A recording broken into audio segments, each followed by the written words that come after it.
Okay, so now we're going to show you how to seal an internal corner using a preformed corner. Now, the internal corner, you'd find this on a block and beam floor, and then the raised corner will be the inner leaf going through to your cavity and then to the outer leaf. So we're looking at sealing the junction between the membrane on the floor and coming up the wall and then closing the cavity. Now, obviously on 2D drawing that's a straight line.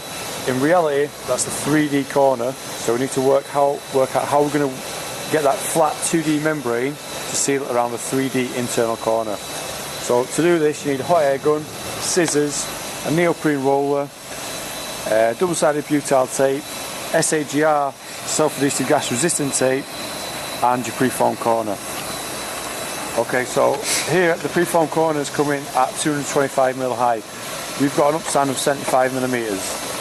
So what we've had to do to get around that is measure 75mm down the vertical and cut the preformed corner, and then we folded it in on itself to make it so the total height is 75mm, and then in the back of it we put double-sided butyl tape to make sure that that preformed corner is still airtight and sealed. On the back of the preformed corner you put a continuous strip of double-sided butyl tape, and at the corners you make sure the butyl tape overlaps to make sure there's no capillary leaks there. So that's a continuous seal of double-sided butyl tape. Now the tricky part of an internal corner is taking your flat 2D membrane and folding it and cutting it in a way that seals the membrane around the 3D corner using the least amount of material possible. So Ross is now going to show you how you would take your flat membrane and you fold it and you make the cuts to make it so you can seal continuously around the 3D corner. So you fold back the membrane and you make sure it's nice and tight against the upstand and over the top of the cavity. You then measure the height of the upstand. As you can see, that will guide you with your first cut. That then allows you to fold the membrane back over the top, as you can see there. So it's just 3 cuts in the flat membrane, and then that allows you to take the membrane and you can apply it tightly into the corner using the least amount of material possible. So it's just 3 cuts. You measure the height of the upstand, and then the 3 cuts that he's just shown you. You then take your preformed corner, you place it in position, you make sure everything adds up nice and tight. Once that's in position, you can then pull off the backing paper with the butyl tape and stick that to the membrane.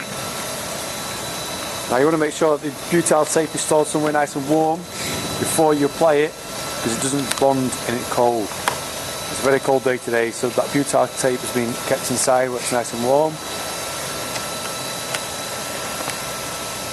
It's now sticking in between the preformed corner and onto the membrane.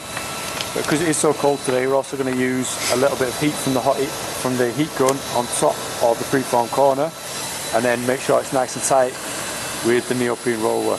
And you'll hear a few cracking and popping as the bubbles work their way to the edge of the butyl tape.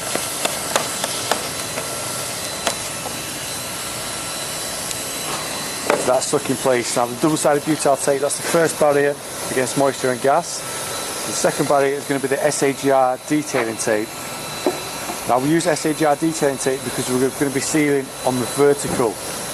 The double-sided butyl tape alone will dry out because it's not got the compressive strength. There's no load pushing down on it. If there's no load pushing down on it, it can dry out over time.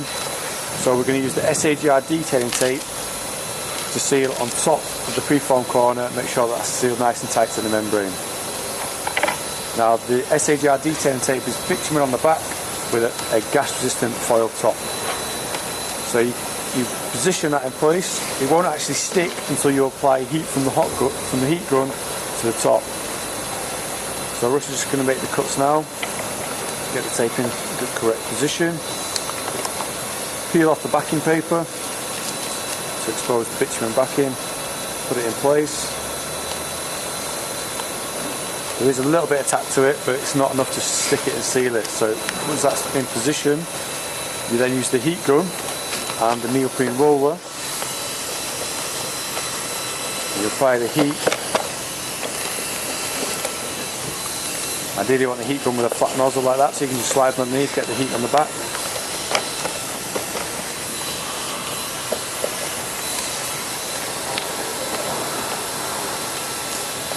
So you've got lots of heat on there, lots of pressure to make it nice and airtight.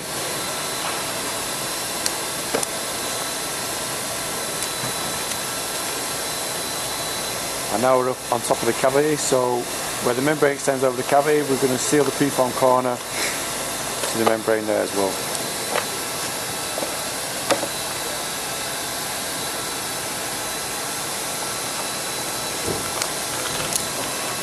Peel off the backing paper, expose the bitumen, and then again, with the heat going over the top and the neoprene roller, that can be sealed in position.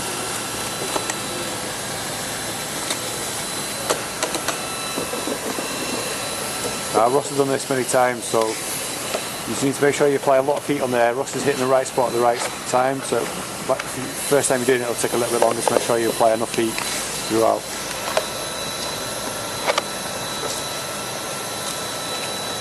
And that there is a sealed internal corner using as little ground glass membrane as possible.